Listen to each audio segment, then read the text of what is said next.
Halo, Halo, kembali lagi di Ruang Ngobrol. Bahas webtoon lagi. Kali ini kita bahas webtoon lagi. Yes. Mohon maaf ini sinyalnya nggak oke, Iya, jadi di tabnya Daris, jadi pakai HP dipakai HP saya. Mas Bagas ya. Kita akan bahas leak, Justice League. leak, Iya. bukan leak, Oh iya. bocoran, Makanya Justice League. bukan, Keadilannya bocor. Di negara bukan. ini. Lea. Lea. Udah nggak usah diperpanjang. Nah Iya. ini Lea ini adalah Reon, ini baru Anjir. muncul nih. Kok? Adalah Reon, dia karyanya dari Reon ya, dia dari Reon di webtoon original. Sekarang udah ada per kami ngobrol, ini udah ada 4 chapter, tapi aku udah buka 1 koin buat chapter 5 karena penasaran. Ini tuh Reon tuh kan kuatnya di horor ya. Kita pernah nge-review Shiver, dan Shiver tuh kan yang lanjut terus tuh sampai sekarang. Setiap tahun selalu ada komik yang terbit itu. Nah ini tuh karyanya Mas Okto Barimbing dan Jonathan Christian. Jonathan Christian ya, Mas Okto seperti biasa nulis ya. Seperti biasa nulis, dan sesuai judulnya Lea ini adalah menceritakan soal, aku nggak ngerti ya, Lea itu kan Bali kan ya, budaya Bali. Jadi dari pakaian, dari kan itu memang terlihat di Bali sih. Settingnya Bali, di Bali, dan betul. setannya juga Bali. Tapi apakah Lea itu adalah memang yang seperti itu atau enggak? Karena sampai chapter 5 wujudnya kayak monyet itu ya. Wujudnya kayak monyet. Kalau yang mungkin kalau kita lihat di internet segala macam, yang aku tahu juga kan kayak barong itu, tapi lidahnya menjulur terus gitu. Dan ya beberapa teman juga ngomong emang leak tuh ada memang ada ya di Bali seperti apa gitu. Dan gambarnya oke sih. Aku seneng ya, sekali lagi horor kan distorsi visual tuh, kayak ada titik-titiknya kayak ngeblur sedikit, itu tuh bagus banget. Secara art oke lah. Secara art oke lah. Oke. Secara art untuk Oke. horor ini gambarnya sangat Oke. mendukung. Nah, secara cerita aku suka. Karena Oke. apa? Ini baru 4 episode kan? Baru 5 lah, 5. Aku baca episode, 5. ya. Ceritanya tuh memang khas webtoon. Jadi tiap chapter tuh kita dikasih setitik misteri. Ya. Tapi tiap beberapa chapter sekali tuh harus ada gongnya. Ya. Ini kan ada cerita tentang pembalasan kan, balas dendam. Balas dendam. Jadi ada seseorang yang Masa lalunya kita belum tahu masalahnya seperti apa, yang jelas tapi dia merasa, ingin membalas dendam kepada seluruh penduduk desa. Betul. Seluruh penduduk desa. Yang disebutkan adalah suaminya meninggal, kan kayak gitu. Suaminya Kita meninggal. belum tahu pada saat itu anaknya Udah, usia berapa gitu. ha. Karena anaknya dibawa nih ke Bali lagi. Ha. Ke Bali ya, di settingnya di sini Setelah gitu. dia dapat Ilmu. bukan ke Bali atau ke desa itu lagi ya. Oh, ya, Mungkin dia ya. juga, karena kan ilmunya itu kan mungkin juga dapatnya di Bali kan. Mungkin. Ya. Kita belum tahu apa-apa, yang jelas tiap chapter tuh engaging karena setiap chapter kita dikasih satu misteri tambahan dan dikasih satu adegan aksi. Yang jelas kalau kita koridornya adalah nge-review, kita nggak bisa bilang ini nge-review banget karena perjalanan masih sangat panjang. Ini baru 5 episode gitu. Jadi bukan itu. Nah, apa aja elemen yang bagus mungkin kita akan sampaikan pelan-pelan ya. Yang paling bagus itu adalah menurutku presentasi horornya. Presentasi kengeriannya. Jadi ketika gambar si Lea, Gore si banget ya? monster, aku nggak tahu yang kera ini Apakah Lea-nya sudah atau bisa bukan. dibilang Lea atau Soalnya ada indikasi bahwa Lea sebenarnya itu orang lain gitu. Betul. Karakter lain, bukan orang, karakter lain. Betul.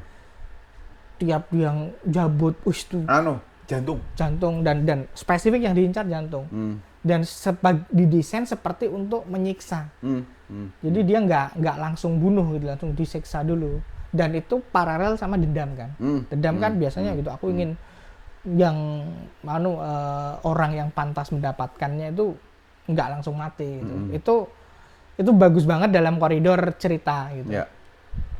Aku seneng dengan premisnya, dengan menuntaskan dendam itu. Sebenarnya kita nggak tahu kan ini kayak gimana, tadi kan kita nggak ngerti, tapi secara gore, secara presentasi aku setuju dengan Daris. Dan di satu sisi aku seneng dengan bahkan baru 4 episode aja kematian demi kematian udah terjadi. Itu kan stake-nya tinggi sekali. Ya, itu kan menandakan bahwa tingkat keseriusannya tinggi gitu. Walaupun kita tahu bahwa di setting ceritanya Leak adalah desa yang dalam tanda petik bisa dibilang sunyi.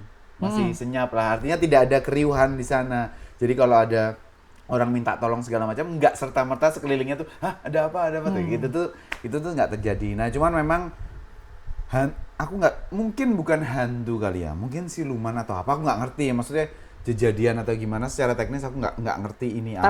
Tapi indikasinya menarik. Indikasi bahwa ini apa, ini siapa, itu kan menarik sekali. Karena ibu itu juga karakter ibu ya. Juga makhluk tertentu kan. Iya. Mampu berubah setidaknya, mampu mewujud menjadi karakter tertentu gitu, dan karakter anaknya menurutku paling menarik si cewek ini karena dia sendiri kayak bingung tapi nggak mau tanya, memutuskan untuk yo aku ikut aja deh gitu. Jadi menurutku sih menarik sih di situnya menarik. Dan kemudian ada nubenya.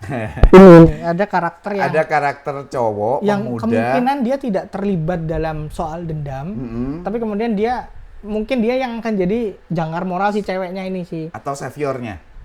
Entahlah, yang jelas kemungkinan besar dia. Karena kemampuan atau keahlian khususnya dia juga belum dibuka. Apakah itu ada hubungannya di chapter 5 udah? Oh, udah, aku belum baca. Dia kan tabib batu kan. Jadi emang. Oh iya. Nah, apakah batu ini berhubungan dengan mitologi yang ada di Bali dan Leha? Aku nggak tahu. Yang aku berharap itu nanti akan dieksplor di chapter-chapter ke depan sih. Iya. Indonesianya yang jelas kerasa banget ya. Kerasa banget Indonesia. Secara goresan. Indonesianya kerasa, terus Jepangnya kerasa. Ya. Desain karakter, desainnya itu beneran kerasa. Korea ding, bukan Jepang. Ya. Webtoon ya. Webtoonnya kerasa. Dan secara kayak nuansa atau atmosfer buat yang sudah nonton Ex Huma itu kayak ada kesunyian yang kerasa di desa itu ya. Kerasa nggak menyenangkan. Nah, kayak gitu tuh loh ibaratnya gitu. Jadi tapi warnanya terlalu banyak nggak sih? Ya kalau kita habis baca Kemala ya, misalnya gitu. Cuma menurutku koridornya masih tone warnanya masih bukan colorful. Bukan colorful ya. Masih tone gelap, tone biru sendu kayak gitu loh. Kayak horornya tuh masih oke lah menurutku sih. Nggak ada warna-warna cerah yang benar-benar berbeda tuh menurutku sih bagus. Aku harap ini tamat dalam 1 season sih. Oh. Aku harap. Oke. Karena memang ceritanya dari awal tuh setting ceritanya udah gitu doang gitu. Satu season berapa episode? 26, 23 atau 26. Oke. Aku harap karena aku pengen satu cerita compact aja, nanti kalian bikin lagi kisah yang lain yang anu gitu. Sejauh ini feel komedinya nggak ada. Maksudnya nggak kerasa ya. Dan gitu itu bagus. Dan itu oke. Dan itu bagus karena kita fokus ke kengeriannya dapat. Mungkin kalau komedinya secara ada karakter yang komedik masih oke, bukan adegan yang komedik gitu sih. Yang jelas ini komik horor yang oke. Setuju. Karena kita bisa ngerasain kengeriannya, kita bisa ngerasain ternyata stake-nya, taruhannya itu tinggi sekali dari berapa chapter aja udah yang mati banyak banget gitu. Apalagi kalau si Kera ini bukan yang core-nya, bukan yang utamanya, berarti kan kita masih akan disajikan tingkatan yang lebih oke lagi nantinya. Oke sih. Oke, itu aja. Itu aja teman-teman, karena baru 5 episode yang dibaca. Kita lebih ke impresi ya. Lebih ke impresi daripada review gitu. Nanti kalau habis selesai mungkin ya, kita nggak tahu nanti apakah direview lagi atau enggak. Yes, itu dia. Sampai ketemu lagi teman-teman di obrolan komik lokal Jumat malam berikutnya. Apakah itu komik fisik, apakah itu webtoon, ditonton aja nanti. Bye. Apakah ngobrolin industrinya? Nah, itu dia. Thank you.